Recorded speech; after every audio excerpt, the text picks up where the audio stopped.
আল্লাহ নির্দেশ করলেন আমাদেরকে নামাজ পড়ো, আমরা পড়ি কিনা? বলেন পড়ি কিনা? আল্লাহর নির্দেশে আমরা রোজা রাখি কিনা? নামাজ পড়ার রোজা রাখা এগুলো কি নফল নাকি ফরজ? কথা আমার সাথে বলবেন, নফল নাকি ফরজ? জোরে বলেন, নফল নাকি ফরজ? পড়লে পড়লাম, না পড়লে নাই, এমন নাকি? পড়তে হবে কিনা?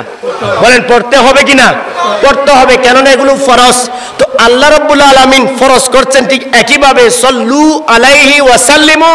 খেয়াল করবেন, সল্লু মানে তোমরা সালাত আদায় করো, ওয়া সাল্লিমু মানে তোমরা সালাম পেশ করো আমার নবীর উপর, আমার হাবিবের উপর, আমার বন্ধুর উপর, যেই নবীর উপর আমি আল্লাহ দরুদ পড়ি, যেই নবীর উপর ফেরেশতারা দরুদ পড়ে, যেই নবীর জন্য কুল কায়নাত, সেই নবীর উপর তোমরা সম্মান জানিয়ে সালাতু সালাম আদায় করো।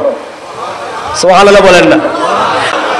আর এদিকে উম্মতের জন্য প্রিয় নবী বলেন, ও আমার উম্মত, তোমাদের মধ্যে যে বেশি আমি নবীকে ডাকবে, আমার নবী আমি নবীর স্মরণ করবে, সেই উম্মত আমি নবীর সাথে হয়ে থাকবে, আমি নবীর কাছাকাছি থাকবে, আমি নবীর আপন হয়ে থাকবে। ঠিক না বেঠিক? কেননা দরুদ শরীফ হলো সর্বশ্রেষ্ঠ আমল, সর্বশ্রেষ্ঠ ইবাদত। এই ইবাদত কেন সর্বশ্রেষ্ঠ? বলছিলাম নামাজ আমরা পড়ি, রোজা আমরা রাখি, আল্লাহ রাখে না, কিন্তু আল্লাহ বলেন আমি এবং আমার ফেরেশতারা আমার নবীর উপর দরুদ শরীফ পড়ি। কোরআন বলে, কি বলে? কোরআন, ইন্নাল্লাহা ওয়া মালাইকাতাহু ইউসাল্লুনা আলান নবী, নিশ্চয় আল্লাহ এবং তার রহমতের ফেরেশতা সবাই সর্বদা সর্বক্ষণ আল্লাহর নবীর উপর, আমাদের সবার নবীর উপর দরুদ শরীফ পড়তেছেন, পড়তে আছেন এবং পড়তে থাকবেন। ঠিক কিনা? আল্লাহর পড়া কি বন্ধ আছে? আল্লাহ পড়তে কি জবান লাগে? বলেন না, মুখ লাগে? আল্লাহ পড়তে মুখ লাগে, আমরা পড়তে মুখ লাগে, আল্লাহ পড়তে মুখ লাগে না, জবান লাগে না। আল্লাহর পড়া বন্ধ নাই, আল্লাহ রহমত নাজিল করছেন আর করছেন, দরুদ শরীফ পড়ছেন আর পড়ছেন তার ফেরেশতাদেরকে নিয়ে। আমরা সবাই একদিন ধ্বংস হয়ে যাব, সবাই একদিন বিলীন হয়ে যাব, একদিন কিয়ামত হয়ে যাবে, সবাই নিশ্চিহ্ন হয়ে যাব। আল্লাহ তো নিশ্চিহ্ন হবেন না, অতএব আল্লাহর আমলটাও নিশ্চিহ্ন হবে না। আল্লাহর আমল কি? আল্লাহর নবীর উপর সালাতু সালাম। সুবহানাল্লাহ বলবেন না? কেন বলছি জানেন? আপনাদের ব্যানারের পেছনে লেখা আছে সালাতু সালাম মাহফিল। ঠিক কিনা? বলেন কি মাহফিল লেখা আছে? ওই যে দেখেন সালাতু সালাম মাহফিল। এবার আসেন অংশটা বলছি, সূরা আল আহজাব 56 নম্বর আয়াত, গভীর মনোযোগ। আল্লাহ বলেন আল্লাহ এবং তার রহমতের ফেরেশতারা আল্লাহর নবীর উপর দরুদ শরীফ পড়েন। আমাদেরকে কি বলেন শুনেন, ইয়া আইয়ুহাল্লাযীনা আমানু, ও আমার ঈমানদারগণ। বেঈমানদেরকে বলছে না, মুনাফিকদেরকে বলছে না, ও আমার ঈমানদারগণ, ও হে আমার প্রিয় বান্দাগণ। ইয়া আইয়ুহাল্লাযীনা আমানু সাল্লু আলাইহি ওয়া সাল্লিমু তাসলিমা। তোমরা আমার হাবিবের উপর, আমার বন্ধুর উপর সর্বোচ্চ সম্মানের সাথে সর্বোচ্চ তাজিম পেশ করে আমার হাবিবের উপর তোমরা সালাত এবং সালাম আদায় করো। কি আদায় করো? সল্লু মানে সালাত, ওয়া সাল্লিমু মানে সালাম। জোরে বলেন, সল্লু মানে, সল্লু মানে, ওয়া সাল্লিমু মানে সালাতু সালাম। এটা কোরআনের শব্দ। সালাতু সালাম কিসের শব্দ? তাহলে আল্লাহর হুকুম, আল্লাহর অর্ডার, আল্লাহর নির্দেশ, রব্বুল আলামিন যেটা নির্দেশ করেন, এটা কি সাধারণ নির্দেশ, সাধারণ কথা, নাকি এটা অর্ডার এবং নির্দেশ মানে এটা আদায় করতেই হবে? ঠিক না বেঠিক? আল্লাহ নির্দেশ করলেন আমাদেরকে নামাজ পড়ো, আমরা পড়ি কিনা? বলেন পড়ি কিনা?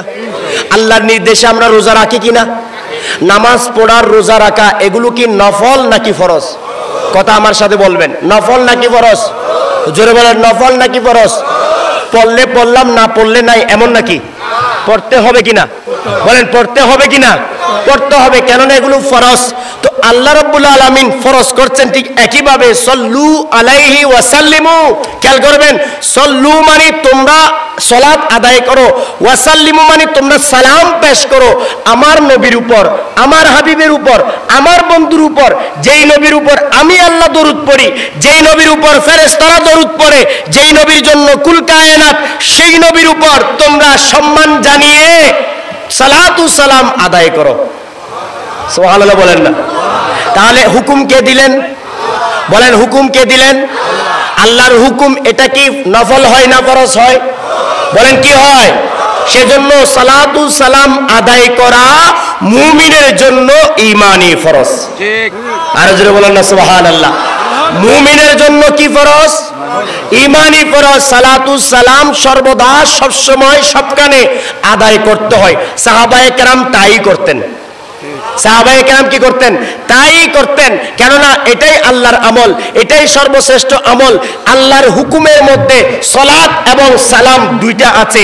সল্লু মানে সালাত, ওয়াসাল্লিমু মানে সালাম। অতএব কেউ যদি বলে আল্লাহুম্মা সাল্লি আলা মুহাম্মদ ওয়া আলা আলি মুহাম্মদ কামা সাল্লাইতা আলা ইব্রাহিম ওয়া আলা আলি ইব্রাহিম, এই দরুদ শরীফটা নামাজের মধ্যে কেউ আদায় করলে ওকে। কেননা বুঝবেন আপনারা, না বুঝলে সমস্যা পড়বেন। নামাজের মধ্যে যখন আদায় করবেন সেখানে আপনি নামাজে আত্তাহিয়াতু লিল্লাহি ওয়াস সালাওয়াতু ওয়াত তাইয়্যিবাতু আসসালামু আলাইকা আইয়ুহান নবিয়্যু, পারেন তো সবাই? পারেন তো? এটা পারেন তো সবাই? আত্তাহিয়াতু লিল্লাহি ওয়াস সালাওয়াতু ওয়াত তাইয়্যিবাতু আসসালামু আলাইকা আইয়ুহান নবিয়্যু। এখানে সালাম আছে কি নাই? আছে। আসসালামু আলাইকা সালাম আছে কি নাই? জোরে বলেন সালাম আছে কি নাই? এবং এই আত্তাহিয়াতু তাশাহুদের পরে দরুদ ইব্রাহিমের মধ্যে সালাত আছে কি নাই? আছে। আল্লাহুম্মা সাল্লি আলা, সালাত আছে কি নাই? তাহলে সালামও আছে, সালাতও আছে। আল্লাহর হুকুম দুইটা আদায় হয়ে গেল। কি হয়ে গেল? আদায় হয়ে গেল। তাহলে দরুদ শরীফ পূর্ণ হয়ে গেল। সুবহানাল্লাহ বলেন না? দরুদ শরীফ কি হয়ে গেল? পূর্ণ হয়ে গেল। সল্লু ওয়া সাল্লিমু, আল্লাহর নির্দেশ। সালাত লাগবে, সালাম লাগবে, এটা আমি বলছি না, ইমামদের কথা বলছি আমি, আমার কাছে সব ডকুমেন্টস আছে। তাহলে সল্লু ওয়া সাল্লিমু দুইটা মিলেই দরুদ শরীফ পূর্ণ হয়। তাহলে দরুদ ইব্রাহিমের মধ্যে সালাত, আত্তাহিয়াতুর মধ্যে সালাম, সালাত এবং সালাম দুইটা মিলে সালাতু সালাম আদায় হয়ে গেল। নামাজের পূর্ণতা চলে আসলো। নামাজের জন্য ওই দরুদ ইব্রাহিমটা খাস। আপনি নামাজের বাহিরে যখন দরুদ ইব্রাহিম পড়বেন তাহলে আপনি সালাত আদায় করলেন কিন্তু সালাম আদায় করলেন না। কি আদায় করলেন না? সালাম আদায় করলেন না। তখন আপনাকে নতুন করে হয়তো সালাম আদায় করতে হবে, সালাম দিতে হবে। আর না হয় আপনি কেবল দরুদ ইব্রাহিম পড়ে পরিপূর্ণ দরুদ শরীফ নামাজের বাইরে পড়তে পারবেন না। সেজন্য নামাজের বাইরে দরুদ শরীফ পড়ার জন্য সালাত এবং সালাম লাগবে। সুবহানাল্লাহ বলেন না? সালাত এবং কি লাগবে? সালাম লাগবে, না হলে আল্লাহর হুকুম আদায় হবে না। এটাই আপনাদেরকে বলতে চাচ্ছিলাম। অনেকে না বুঝে হয়তো বলে, কিন্তু আমরা বুঝতে হবে, আল্লাহ আমাদেরকে বিবেক দিয়েছেন। ঠিক না বেটি? অজ্ঞ জাহেল হলে হাসরের ময়দানে আমরা যদি বলি আল্লাহ বুঝি নাই, আল্লাহ আমি বুঝি নাই, এই বুঝি নাই বললে আল্লাহর থেকে মাপ পাওয়া যাবে না। আল্লাহ আমাদেরকে বিবেক দিয়েছেন, জ্ঞান দিয়েছেন। এই যে আমি আপনাদেরকে বুঝাচ্ছি, আরেকজন আপনাদেরকে বুঝাবে। বুঝানোর পরেও যদি আপনারা আল্লাহকে বলেন বুঝি নাই, তাহলে এটা আর আল্লাহ ক্ষমা করবে না। এখন আমরা বুঝলাম? বলেন আমরা বুঝলাম কিনা? নামাজের ভিতরে আত্তাহিয়াতুর সাথে দরুদ ইব্রাহিম দুইটা মিলিয়ে সালাতু সালাম আদায় হয়ে গেল। নামাজের ভিতরের জন্য ঠিক আছে। নামাজের বাইরে যখন পড়বেন এমন দরুদ আপনাকে পড়তে হবে যেখানে সালাতও থাকবে, সালামও থাকবে, তখন সেটা পরিপূর্ণ হবে। এটা আপনি অনেক আরবি দরুদ শরীফ আছে, আপনি যে কোনো দরুদ শরীফ পড়লে হবে, কোনো সমস্যা নাই। শর্ত হলো সালাত এবং সালাম দুইটা লাগবে। সুবহানাল্লাহ বলেন না?